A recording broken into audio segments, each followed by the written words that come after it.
Welcome to our TechSphere podcast.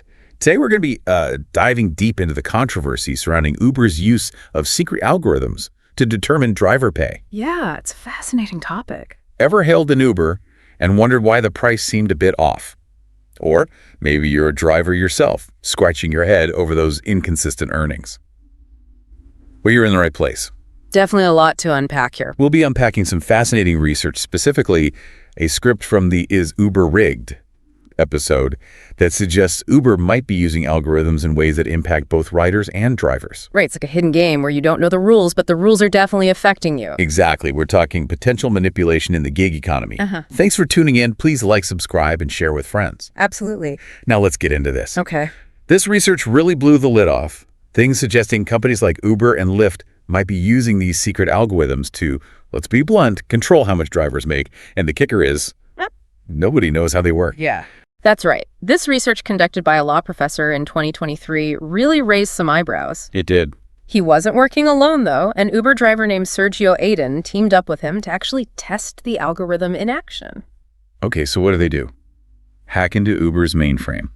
Not quite that dramatic. Okay. Aiden, who also contributes to a ride-sharing blog called The Ride Here Guy, basically used two phones side by side requesting the same ride at the same time. And the results were pretty startling different pay offers for the exact same trip. So just by having two phones, they were able to expose a potential flaw in the system. That's a pretty low-tech solution for uncovering a high-tech problem. What does this tell us about how these algorithms might be working? Well, it definitely hints at a lack of transparency. Aiden observed significant pay differences, sometimes $3 to $4 for identical trips. Wow. Which really raises concerns about, what factors are truly influencing these algorithms. Right. Are they prioritizing Uber's profit margins over fair compensation for drivers? Yeah. And when did Uber start implementing these algorithms? Right. Was it purely coincidental that this was around the same time they started turning a profit? Yeah. After years of losses? That timing certainly raises questions, and what's even more interesting is that Lyft seemed to adopt a similar strategy at a similar time. Interesting. Both companies kind of moved away from these fixed pricing models to these more dynamic, algorithm-driven systems. So potentially less transparency, more profit for the companies, and inconsistent pay for drivers. It sounds like a recipe for controversy. Yeah. How are drivers reacting to all of this? There's definitely frustration and a sense of being exploited. They're putting in the work, but they feel like the algorithms are working against them. Yeah. It's this feeling of, I'm driving the same routes, dealing with the same traffic. Why am I getting paid less? Right. So the algorithm is the invisible boss, right? Calling the shots, but never explaining its logic. Exactly. This whole thing is being called algorithmic wage discrimination. What exactly does that mean, and how does it play out in the real world for Uber drivers? Essentially, it means that drivers are subject to potentially unfair pay discrepancies because of the algorithm's calculations, which they have no control over. Right. This can manifest in several ways: inconsistent bonuses, lower rates for certain trips, even being offered less lucrative routes despite being closer to a rider. So you're saying even the routes they get offered could be influenced by the algorithms, like a digital puppet master guiding their every move. Yeah. And what about the riders? Are they being impacted by these algorithms too? Absolutely. Think about surge pricing. Yeah. We all know it exists, but how is it determined? What factors cause those price spikes? Riders are left in the dark, just like drivers, unsure why they're paying more for the same route at different times. It's a classic black box scenario, data indecision out. But no one knows what's happening inside the box. This lack of transparency seems to be at the heart of the controversy. Exactly. And this lack of transparency raises serious ethical questions. Is it fair for a company to control its workforce and pricing structures in such an opaque way? Where does the line between innovation and exploitation lie? So we've got potential exploitation, algorithmic manipulation, and a whole lot of unanswered questions. But is any of this actually illegal? That's where things get even more complicated. Uh-oh. As of now, there are no laws specifically prohibiting algorithmic wage discrimination. However, that doesn't mean companies are off the hook. Okay. There are existing laws against discrimination based on gender, race, etc. Right. The question is, can these laws be applied to algorithms? Interesting. So even though there's no specific algorithmic discrimination, existing laws could still come into play. Potentially. How is Uber responding to all of this scrutiny? Are they acknowledging the concerns about their algorithms? Well, Uber maintains that their algorithms are designed to optimize efficiency and ensure a reliable service for both riders and drivers. Okay. They argue that the dynamic nature of the platform necessitates these types of algorithms to adjust pricing and driver assignments in real time. So their argument is that the algorithms are necessary to keep the whole system running smoothly. But are they addressing the concerns about transparency and potential bias? Are they willing to open up the black box and let people see how these algorithms are making decisions? That's the million-dollar question, isn't it? It is. And it's one that lawmakers, researchers, and even Uber drivers themselves are demanding answers to. It definitely feels like we're at a critical turning point.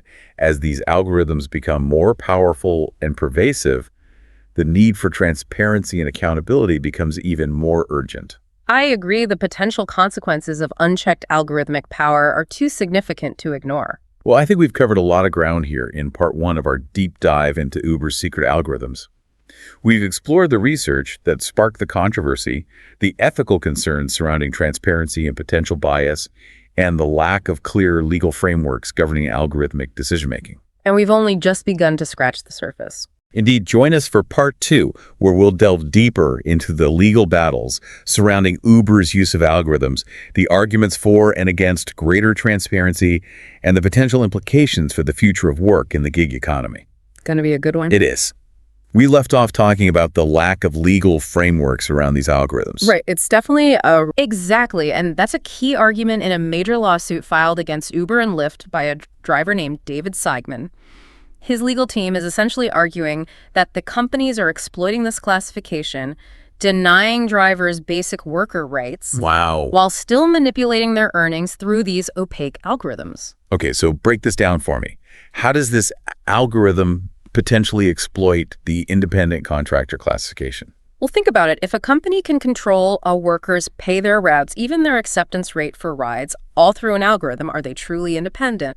Or are they simply employees in disguise deprived of the protections and benefits that come with that status? That's a compelling argument, it sounds like. This case could have major implications for the entire gig economy, not just Uber. Mm-hmm. What are some of the potential outcomes here? It could lead to a reclassification of gig workers as employees, which would be a huge win for labor rights advocates. Or it could force companies like Uber to be more transparent about their algorithms and how they impact driver pay. Either way, the legal battle is shining a much-needed spotlight on the complexities in the gig economy and the challenges it poses to traditional labor laws. So the courts could potentially force Uber's hand on this transparency issue. Potentially. But are there any other avenues for achieving greater transparency? What about government regulation? There's definitely growing momentum for legislation that would require companies to be more transparent about their algorithms. Some lawmakers are pushing for algorithmic accountability bills that would mandate audits of these systems to check for bias and discrimination.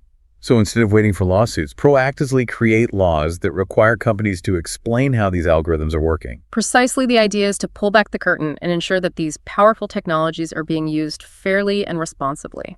But wouldn't companies argue that revealing their algorithms would give competitors an unfair advantage? What are some of the counter-arguments to this transparency push? That's a common argument. Companies often claim that their algorithms are trade secrets and revealing them would harm their business. Right. However, proponents of transparency argue that the potential for exploitation and discrimination outweighs those concerns. They believe that algorithmic transparency is essential for building trust and ensuring fairness, especially in systems that impact people's livelihoods. So it's a balancing act between protecting corporate interests and safeguarding individual rights. Where do you think this debate is headed? It's hard to say for sure, but the tide seems to be turning in favor of transparency. The public is becoming more aware of the potential pitfalls of these algorithms, and there's growing pressure on lawmakers to address these concerns. It's interesting to see how public perception is influencing this debate. It sounds like we're moving towards a future where algorithms will be subject to greater scrutiny and regulation. I think that's inevitable. As algorithms become more sophisticated and their impact on our lives grows, the need for oversight will only increase. So we've got the legal battles, the legislative pushes, and the shifting public opinion. But what about the tech industry itself? Are they doing anything to address these concerns proactively? There are certainly some positive developments. Some tech companies are starting to recognize the importance of ethical AI development and are implementing their own internal guidelines and auditing processes. So a bit of self-regulation before the hammer of regulation comes down. Can you give us some examples of what these companies are doing? Sure, some companies are now publishing ethics statements outlining their commitments to responsible AI development. Others are creating internal review boards to evaluate the potential impact of their algorithms before they're deployed. It sounds like they're at least starting to acknowledge that these algorithms aren't just neutral tools. They have real-world consequences that need to be considered. Absolutely. There's also a growing recognition within the tech industry that diversity is crucial for mitigating bias in AI development. Okay, explain that connection for me. How does diversity help combat algorithmic bias? Well, if the teams designing these algorithms are homogeneous, their biases are more likely to be reflected in the technology they create. Makes sense. By having more diverse teams with people from different backgrounds, experiences, and perspectives, you're more likely to catch those biases and create algorithms that are fairer and more equitable. That makes sense. So diversity in tech isn't just about social justice. It's about creating better, more ethical technology. Precisely. It's about ensuring that these powerful tools reflect the values of a diverse society, not just the values of a select few. So it sounds like there's a multi-pronged approach emerging here. We've got legal challenges, legislative action, internal efforts within the tech industry, and even a growing awareness among the public about the need for algorithmic accountability. Yeah. It's a complex landscape, but it feels like there's at least some movement in the right direction. I agree. It's a slow process, but the conversation is happening, and that's a crucial first step. Well, we've covered a lot of ground in part 2 of our deep dive. We explored the legal battles surrounding Uber's algorithms, the push for greater transparency, and the role of the tech industry in shaping ethical AI development. But this conversation is far from over. Join us for part 3, where we'll shift our focus to the broader implications of these algorithms, exploring their potential impact on society as a whole. We spent a lot of time focused on Uber, but, this isn't just an Uber problem, is it? Not at all. It feels like these algorithms are everywhere these days. You're absolutely right. What we're seeing with Uber is really just a microcosm of a much larger trend. Right. Algorithms are increasingly being used to make decisions in all sorts of areas: healthcare, finance, even criminal justice. I like that saying, software is eating the world, but now it's algorithms are running the world. What are the potential implications of this for society as a whole? That's the big question, isn't it? And there are no easy answers. On the one hand, algorithms have the potential to do a lot of good.